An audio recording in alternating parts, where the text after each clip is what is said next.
Welcome to the third and final episode on the Pesach Seder. In this series, we've been exploring the Pesach Seder halachically, spiritually, what's the meaning and what's the message for all of us. In the first class, we discussed Kaddish through Yachatz. In the second class, we discussed Magid, the main idea of the night. What does it mean, Exodus? What does it mean, Yetziat Mitzrayim nowadays? In this class, we'll be exploring from after Magid till the end, from Rachtza till Nirtza, Bezrat Hashem.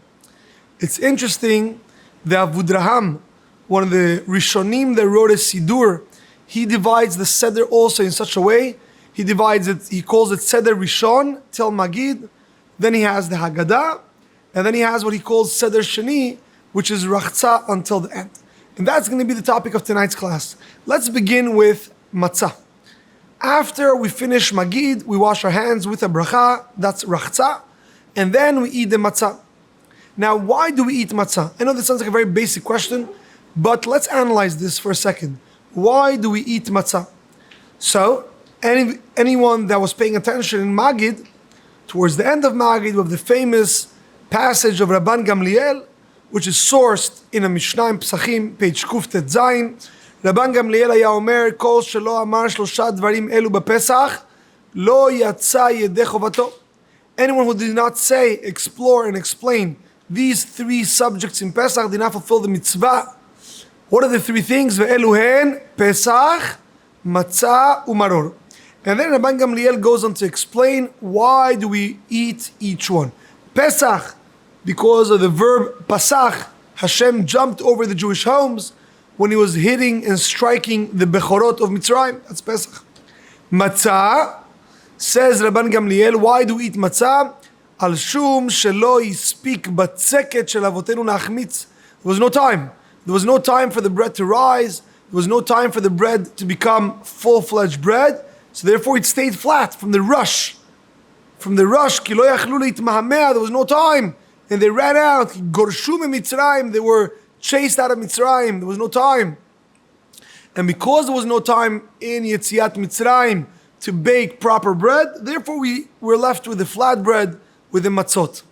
And that's the reason that Rabban Gamliel brings. Now, this reason, which is the most popular, known reason, right? Every child that went to Hebrew school knows, why do we eat matzah? Because we left Pesach in a rush. There was no time for the bread to rise. But really, my dear friends, this reason is very problematic. Very. Why? Because way before Yetziat Mitzrayim, way before the rush, 2 weeks before, when Moshe Rabbeinu gives the mitzvot to Bnei Israel on Rosh Chodesh Nisan, he gives them an exact schedule. He tells them on the 10th of Nisan, you should take an animal for the Korban Pesach, for the sacrifice. On the 14th of Nisan, you should do Shechita of the Korban Pesach. That night, you should eat the Korban Pesach al matzot umerorim tochlu. That night, you should eat the Korban Pesach with matzah and maror. There is a mitzvah to eat matzah in the Seder. That was done in Mitzrayim before Yetziat Mitzrayim. So there was already the idea of matzot before. It's not like, oh, we're planning on having bagels, we're planning on having sourdough bread, and unfortunately, we're in a rush. So last minute, came out this flatbreads, this matzot, ki lo yachlu, because there was no other option. No, not at all. We already knew from before that in the night of Pesach we should sit down and eat matzot. So what is it that we're saying? What is it that Rabban Gamliel is saying? The matzot that we're eating is because of the rush, when there was already a mitzvah, an independent mitzvah to eat matzah before that. That is a fundamental question that all of the Mefarshei Haggadah ask. Find it in Zevach Pesach to the Barbanel, in the Avudraham, etc. The Maharsha over there in Daf Kuftet Zayin in Pesachim also deals with it. So what is going on? And I would like to explore tonight the following explanation, which will give us a transformational process that each and every single one of us goes through in the night of Pesach. And for that I would like to suggest the following. There are four matzot. There are four matzot which look alike, but they're so different.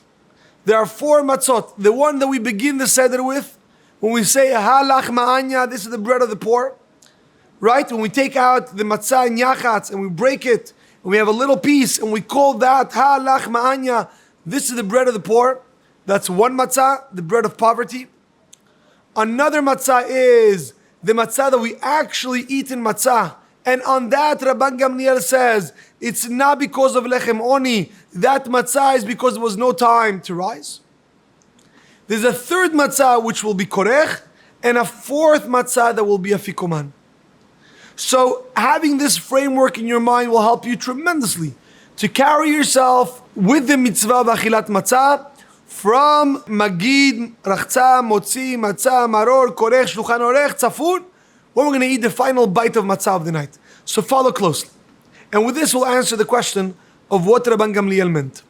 So what is matzah? Matzah we know is a flat bread. But what's the spiritual meaning?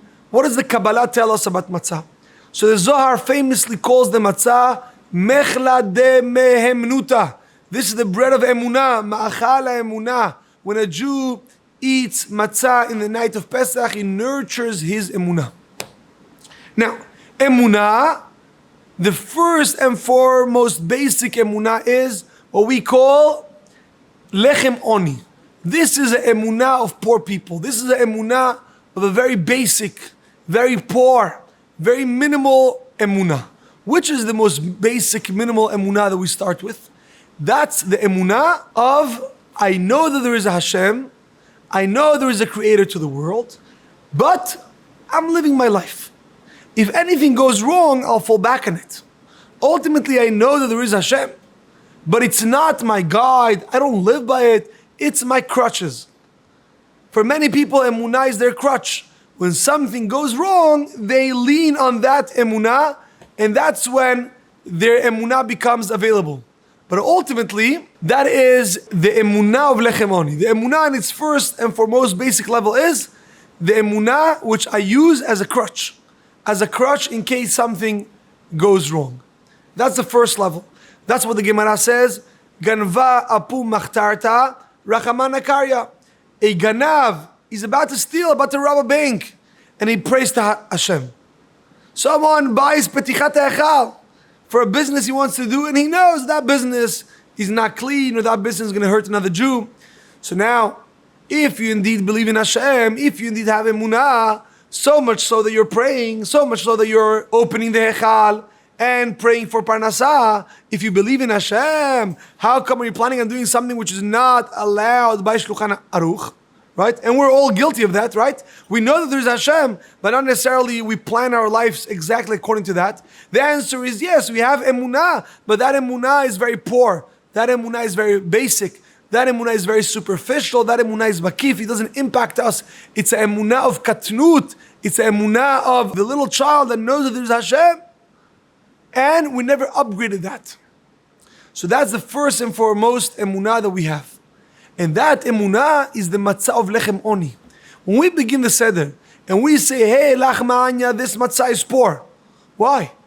You know what? In your mind, every time you see matzah, I want you to think of emunah.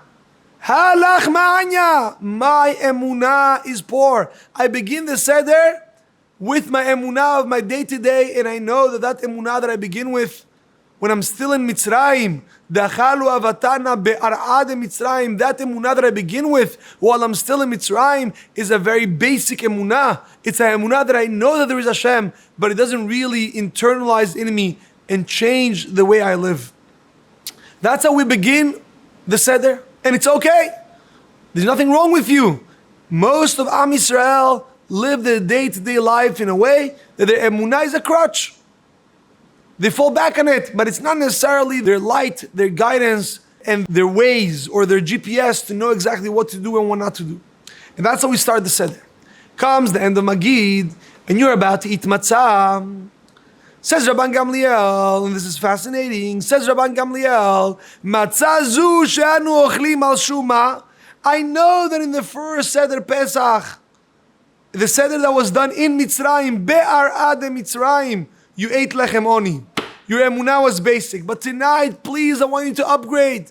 We've already been through the whole Magid. We've been through the Manishtana, Avad Imayinu, Mitchila of the Avodah Zarah, the Lefichach, the Bracha, the Halel. We've been through so much. Can you upgrade to a higher level of emunah? Can you upgrade to the matzah that you're going to eat now is not going to be the matzah that Am Yisrael ate in Mitzrayim at night, but the matzah that they ate the next day. The emunah they had the next day when they left Mitzrayim, when they were in a state of liberation, of freedom, of Geulah, and they saw the Anan Hashem in front of them, and they were following the presence of Hashem, Nigla Alehem, Melech Malchei Amlachim, that level of emunah, an emunah of revelation, an emunah of clarity, an emunah that shapes your life, not only an emunah that's a crutch to fall back on. And that's what Rabban Gamliel says in the end of Magid. And this is so powerful. Matzah zu she'anu ochlim, you're about to eat matzah. I know you could look at this matzah and say, this is lechem oni. This is the emunah in its most original, basic level that we had in Mitzrayim the night before. But that was then. That was before Matan Torah. That was before we left.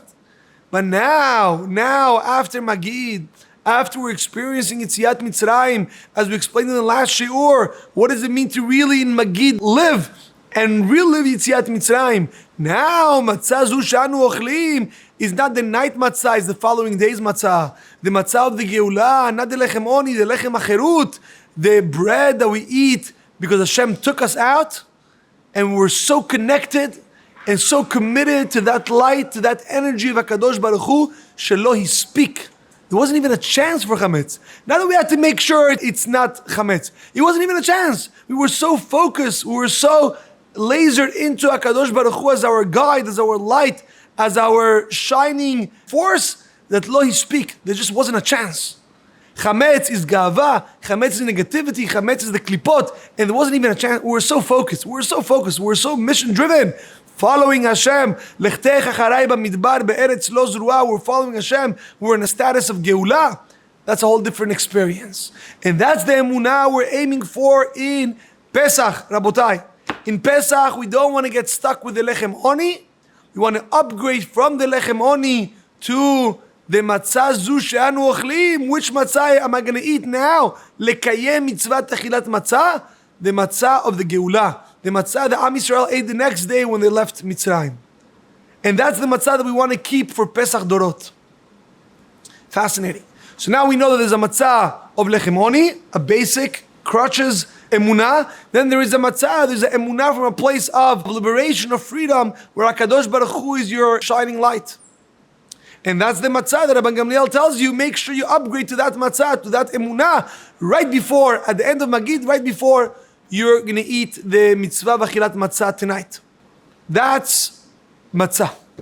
After matzah comes what? Maror and korech. Now, I want to analyze for a few minutes, follow me, what's happening in maror and korech. Halachically, and from there we're going to understand it also spiritually, and this is an unbelievable chizuk. So in the times of the Beit HaMikdash, we have this machloket between Chachamim and Hillel. Should it be eaten together in a combo? Should it be eaten separately? Okay. But now let's talk about none of the times of the Beit HaMikdash, nowadays.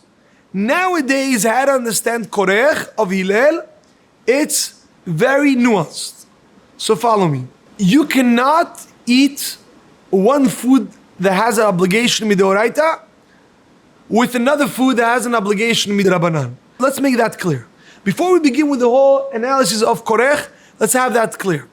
In order for you to fulfill a mitzvah of eating, and that eating has two foods, the two foods have to be in the same level. Either they're both deoraita, biblical, or they're both derabanan, they're both rabbinical. Now what's the issue?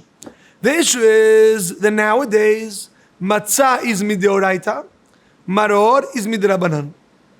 Why is matzah mideoraita? Because the Torah says twice to eat matzah. One time it says to eat it with the Korban Pesach. Oh, so if we don't have Korban Pesach, we're not chayav midoraita to eat the matzah. Wait, another time it says matzah independent. So because it says the chiyuv achilat matzah independent, even without Korban Pesach, so we know that the chiyuv achilat matzah is midoraita, regardless whether we have Korban Pesach or we don't have Korban Pesach. It's a biblical commandment.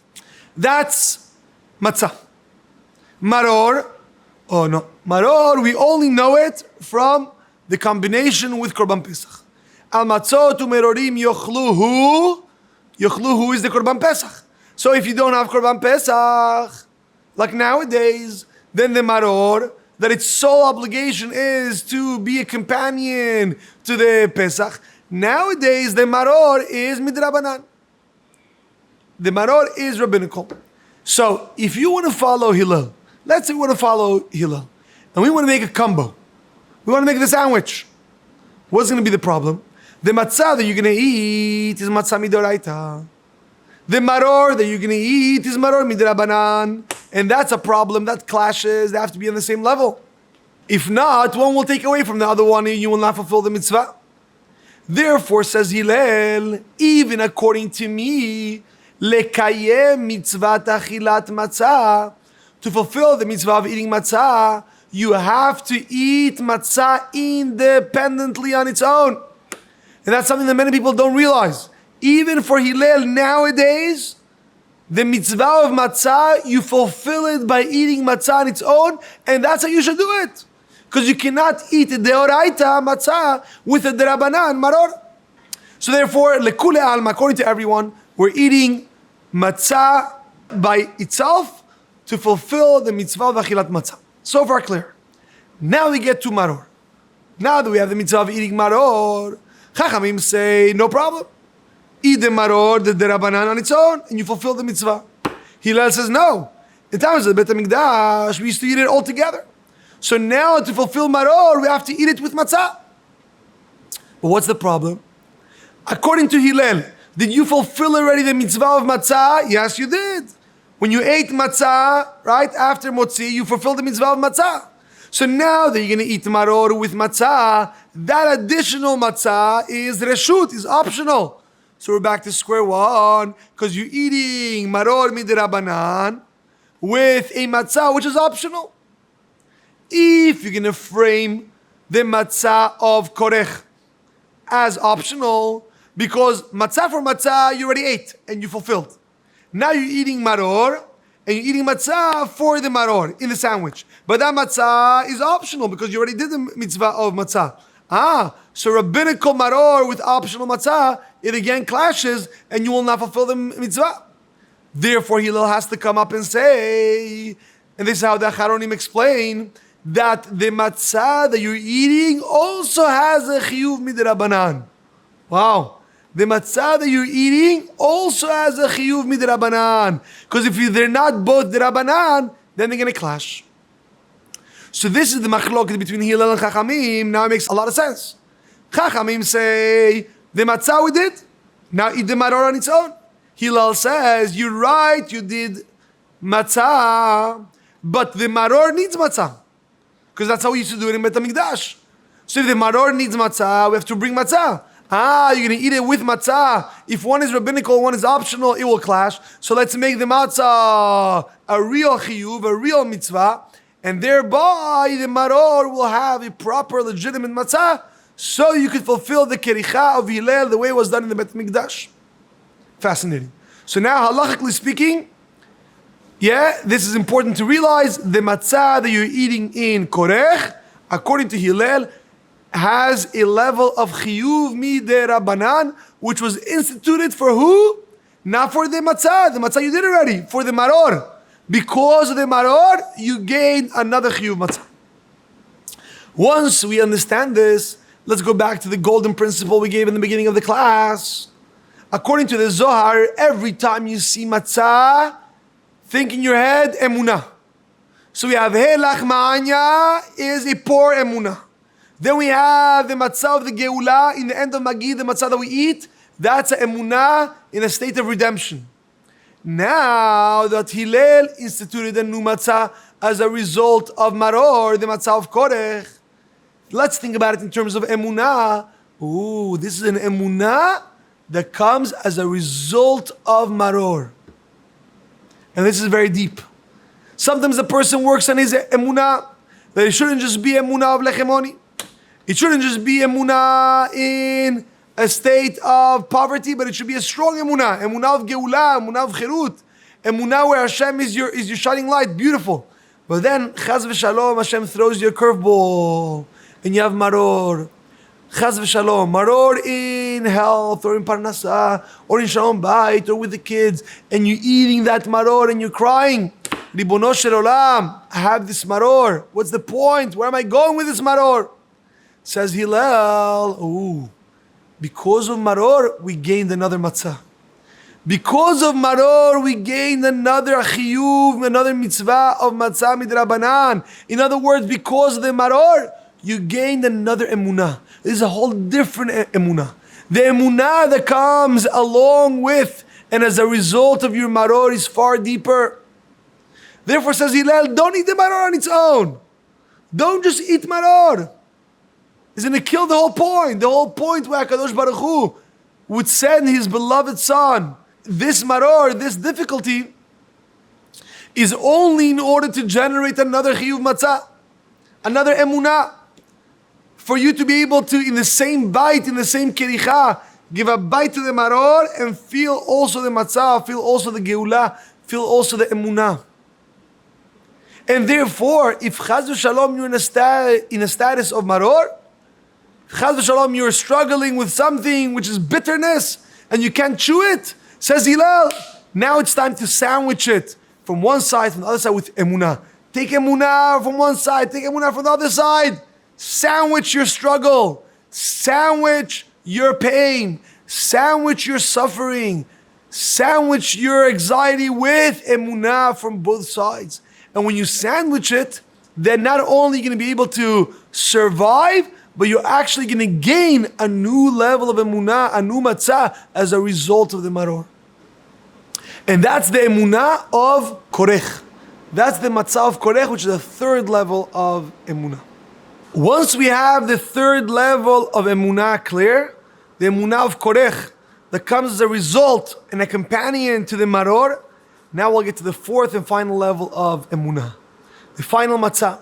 After korech, we do shulchan orech, which is the festive meal of Yom Tov. And at the end of shulchan orech, right before barech, right before birkat hamazon, we all reach out to our afikuman and we eat matzah afikuman. Zecher lekorban Pesach. Many ways how to understand afikuman, if it's the real chiyuv of matzah, but we'll go today with the approach that afikuman is the korban Pesach.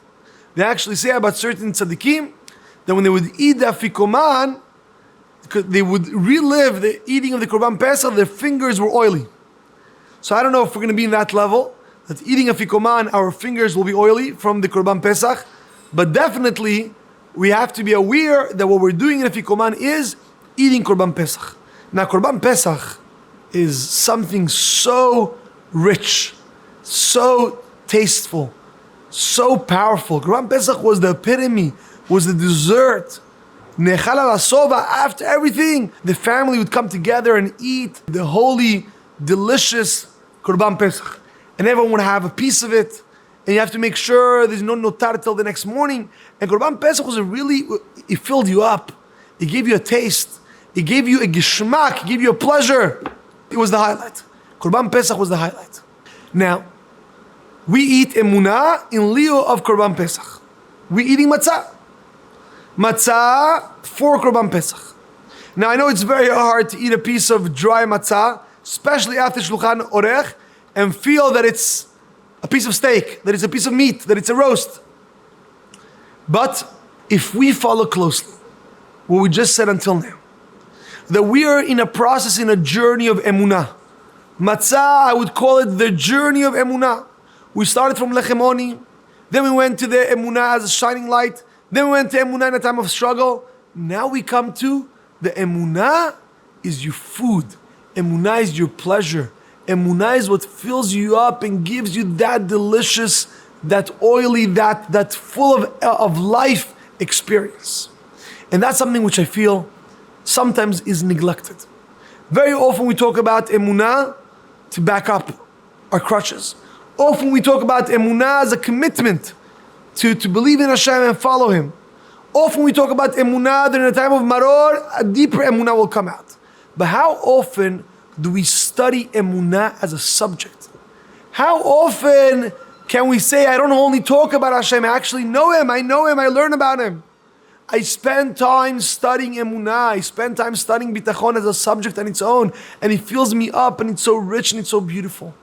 Therefore, the Chassidut puts so much emphasis on what the Pasuk tells us. Da'et Elokei Avicha. You have to know Hashem. You have to know Hashem. In order to know Hashem, and the Emunah should be not only something abstract, but something that fills you up. There has to be da'at.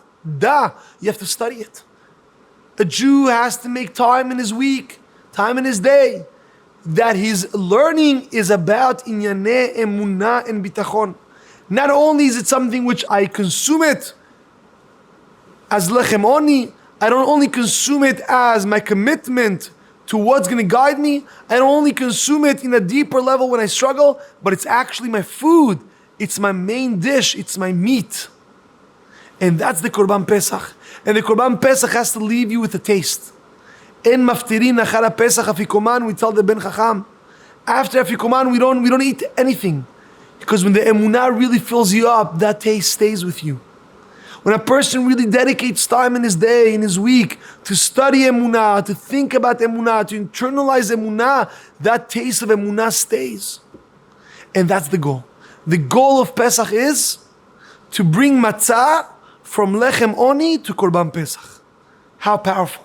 To begin the night in your emunah is so basic, it's lechem oni, and to end the night in your emunah is korban Pesach. Your emunah is what fills you up, what gives you pleasure, what gives you content, what gives you that taste of connection to HaKadosh Baruch Hu, because emunah is something that I study, that I think about, that it's a part of my day. It's my meat, it's my main course, not just a side. And that's the fourth and final level of matzah, which is afikoman, which is zecher lekorban Pesach. And Rashi in Pesachim actually says that with this you actually fulfill the mitzvah of matzah. Now, halachically, it's very hard to understand what Rashi means, that only now do you fulfill the mitzvah of achilat matzah. But spiritually speaking, we could explain it, yes. When does emunah really come to its full potential? When do you really fulfill the mitzvah of emunah? When the emunah is not only lechem oni, not only lechem acherut, not only the companion to maror, but the emunah is your main dish. The emunah is what gives you that taste and that flavor in your Judaism, in your Torah, in your mitzvot. And that's when you know you fulfilled the mitzvah of matzah, the mitzvah of emunah.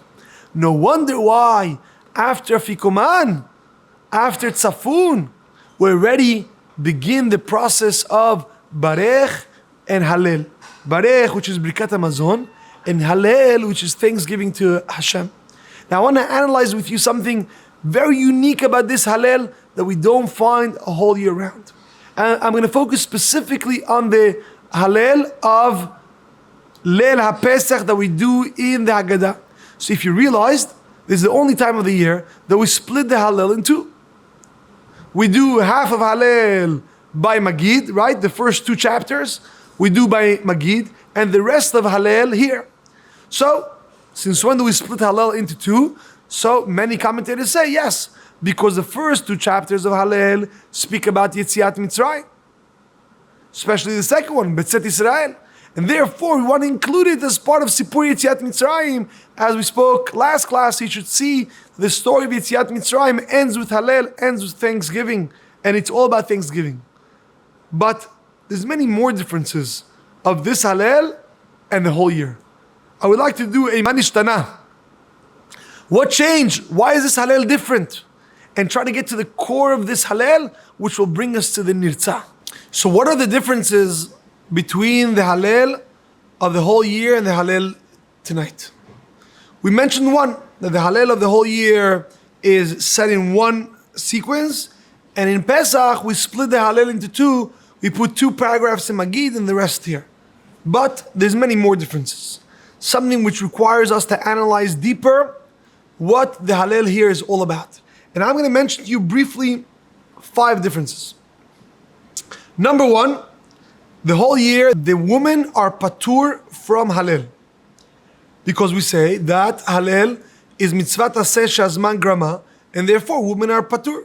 However, in the night of the Seder, nashim, women are chayav. Difference number 1. Difference number 2, usually we never say Hallel at night? When else do we have that we say Hallel at night? Especially because, as the Gemara says, in the Hallel we say Mimizrach Shemesh Ad Mevo'o, which is from when the sun rises. And now we're saying Hallel at night. So what is this all about? Difference number 3, the whole year we say Hallel standing. Tonight we say Hallel sitting during the Haggadah. Difference number 4, the whole year we say Hallel with bracha, especially if we do a Hallel Shalem, right? So if you do Chatzi Hallel, there is a debate, but if you do Hallel Shalem, you definitely say bracha on it. Tonight we don't make a bracha on the Hallel. And finally, the Gemara brings a list of 18 times that we say Hallel in the year, and the Gemara omits the Hallel of the Leila Pesach. So now, really in the Mefarshim, you could find specific reasons for each one. For example, for the one that Nashim, the women are Chayav in the Leila Seder, so it says in the Tosfot, this is because Afen Hayu Be'oto Anes, as we say by many other Chagim, because they were a part of the Chag, they have to be Mechuyav, they're responsible for the Hallel. For the difference that we said that we don't say Hallel at night, the Khatam Sofer says, yeah, but over here the miracle happened at night. Vahi b'chatzi halayla, the miracle happened at night. Therefore, the Hallel is said specifically at night. On this, that we don't say Hallel sitting, and tonight we do. So the Baal HaShibolei HaLeket, famous posek, says, no, but tonight is Derech Herut. Derech Herut is that you're sitting down and saying it relaxed. And on the last two, there's no bracha, and that it's not included in the list. So the Rosh and other Rishonim explain very simply, because usually we don't split. We don't split the Hallel. Tonight that we split the Hallel, it doesn't deserve a bracha, and because we split it, so also it's not going to be part of the list of the 18 days. So that's all specific answers for each difference. However, tonight, I would like to explore a different answer. An answer that will answer all of it. And usually, when you find an answer that answers every single one of those questions, you know you're onto something. And this is what the Achronim talk about, discuss at great length in the Haggadot, Lebet Brisk, and others, that the Hallel of Leil Pesach is Shirah. Based on the words of the Yerushalmi, it's a Shirah, it's a song. It's not the regular Hallel. Regular Hallel is, Chachamim said, read from page 58 to page 65, this text to recognize Hashem's miracles. The night of Pesach is a Shirah. It's a Shirah, it's a song. We're living through the miracle now. As an automatic reaction to that living of the miracle, we say a song. We're not saying it because we have to say it. Because on page 52 of Tefillat Rosh Chodesh or Tefillat Sukkot, so we have to say it. No. We're saying it because we want to say it. We're living through the miracle now. We're living through Yetziat Mitzrayim now. Obviously, we want to sing to Hashem. Obviously, we want to praise Hashem. It's a Shirah. It's a whole different Geder. It's a whole different halachic definition of Hallel. Not as witnessing a miracle that has happened in the past and saying Hashem thank you, but rather as praising Hashem as Shirah in the moment of the miracle. As we spoke so much in the previous shiur, that in the night of the Pesach, we're reliving the miracle happening right now. And this Yesod explains all the differences that we said before. Why are women chayav in the Hallel of Pesach if they're patur from mitzvot which are bound by time? You're not doing it because of the time. You're doing it because you're living in the miracle. Obviously that a woman that has a miracle right now, she says Shirah, she says thank you to Hashem. Yes, if it's on a to-do list, she'azman grama, so a to-do list, she'azman grama, nashim are patur. But on Pesach, it's not a to-do list. On Pesach, it's my natural reaction of Thanksgiving because I'm living through the miracle now. The same thing is also at night. Yes, when you're scheduling a Hallel, don't schedule it at night. But if you're living through a war, through a miracle right now, at whatever time that it is, obviously you say Hallel. It's not a tefillah, it's a shirah. Further, the difference that we said about sitting, it's also for the same thing. If it would be a prayer and presenting, witnessing to Hashem, yes, you should do it in a standing. This is a tefillah. But if it's a natural reaction of thanksgiving, at whatever time or whatever position you are, go for it. Go for it. You're living through the miracle now. You say Hallel. And finally, why do we make beracha? And why is it not on the list? This makes a lot of sense. Imagine you're living through a tremendous chesed that someone does to you. A tremendous kindness. Someone saves your life. Someone really has done everything to help you, and you're living through that chesed right now. And you pull out your phone and you tell them, yes, I set a reminder to remind myself to thank you. Or I was told that I should thank you. Come on, for real? Is that why you thank me? When you're living through that moment of the miracle and that moment of the Geulah, obviously you want to thank. In the contrary, saying Vetzivanu, saying that I'm only doing it because I have to, would kill it. Similar to what we spoke about in Magid. I want to do it. Like the Sri Eish famously explains, why do we make berachot? Mitzvot sheben adam lachavero, giving tzedakah, bikur cholim, etc. Many answers are given to that. We're not getting into that now. But the Sri Eish says, you know why? Because you should want to do it. Imagine you go over to your friend and you tell him, yeah, I'm asking you how are you, because I have to ask you how are you. So then don't ask me how are you. Or you tell your wife, yes, I'm buying you something for your birthday, because I was told I should buy you something for your birthday. So then he kills the whole point. The whole idea is that I'm feeling it. I'm feeling it in my bones. I'm feeling it in my core, and therefore I'm telling you, Hashem, thank you. Not because of Etzivanu, because I have to. It's not on the list. You're right. It's not on the list. But I want to say thank you. I feel the miracle happening now, and I want to say thank you. And for that, a person has to exercise his emunah. As we began this class, you begin the night of the Seder, and your emunah is premature. Your emunah is katnut. That's okay. Helach ma'anya. You're be'ara de Mitzrayim. But through Magid, you leave Mitzrayim, and your emunah becomes the emunah of Geulah. And then, even if there's maror, that brings you to a deeper emunah. And then you come to an emunah of Fikoman, where it's a tasteful, delicious, filling emunah. And then, when you feel like right now you're living through Yetziat Mitzrayim, and that emunah is so real in your life, it's juicy, and it fills up every dot in your body, in your soul, then automatically you want to say thank you.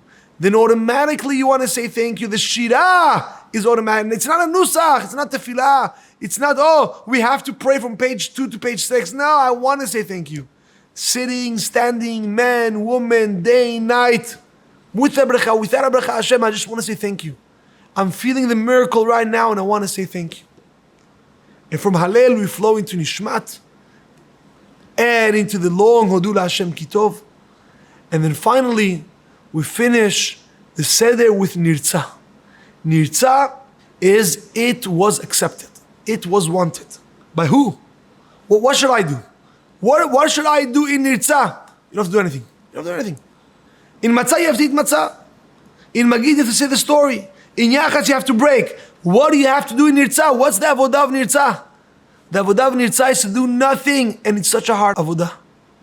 The avodah of Nirtza is to do nothing, and to remember and to realize that Hashem loved it. Hashem loved your Seder. Hashem appreciated every story that you told your children. Hashem appreciated the fact that you went an extra mile to engage your kids. Hashem appreciated the fact that you didn't get angry during the Seder. Hashem appreciated the fact that you kept a good mood and you engaged everyone and you elevated. Hashem appreciated the fact that you exercised your emunah. Hashem appreciated your songs. Hashem appreciated your thanksgiving. And therefore, Nirtza, it was accepted. That's the avodah of Nirtza. It's so important. Very often we go through the whole avodah and we say, okay, hopefully it was something. No, have emunah that it worked. Have emunah that Hashem loved it. Have emunah that your Seder reached the heavens and indeed you were able to leave Mitzrayim and tomorrow will be different. As the Sfas Emes famously said, the Rebbe of Gur, why do we say Slach Lanu on Motzei Kippur and Arvit? We just finished Kippur, you have no Averot. How can a person afford Averot between Neila and Arvit? There's no time. To be very creative. To come up with the Averah between Neila and Arvit. So some say, it's that quick Arvit that you're doing, swallowing the words, after Ne'ilah, for that you have to say Slach Lanu. But the Sfat Emet said, you know why you have to say Slach Lanu? Because the first thought that comes to your mind after Kippur is, I'm not sure Hashem actually accepted my forgiveness. I'm not sure actually tomorrow will be different. Tomorrow will be the same. Tomorrow will be another day. Yud Aleph Tishrei will be like Chet Tishrei. Another Kippur, but nothing much changed. For that you have to ask sorry. For that you have to ask sorry. And that's what we do in Nirtza. In Nirtza we say, it was accepted. Hashem Ratzah et Ma'asech, Hashem loved it. No wonder why the final words that we say is, L'shana haba'a b'Yerushalayim. With such emunah, with such certainty, with such clarity, with such joy, with such singing, we know that next year we're going to be in Yerushalayim with the coming of Mashiach, spiritually in our days. Thank you for joining us in this special journey of the Pesach Seder series, and thank you to our sponsors, Dylan and Ali Gordan, and David Eliyahu Ben Shulamit, for making this happen. Tevurchu b'chol hatov, Pesach kasher v'sameach to everyone.